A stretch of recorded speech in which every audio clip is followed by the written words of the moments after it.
In this video, I'm going to show you how to prepare and paint wooden picket fencing with Frenchic Paint using 3 different methods. Start off by sanding the surface of your fence using an orbital sander. Open your tin of paint, give it a good stir. My first application is using a paintbrush. Then another alternative is using a small radiator roller.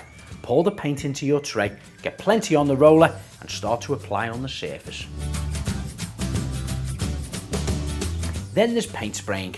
You may need to dilute your paint by 10 to 20% until you get a nice smooth runny consistency. Pop on your PPE and then start spraying, making sure you've got dust sheets or cardboard covering the surface below. Apply any finishing touches and you're done.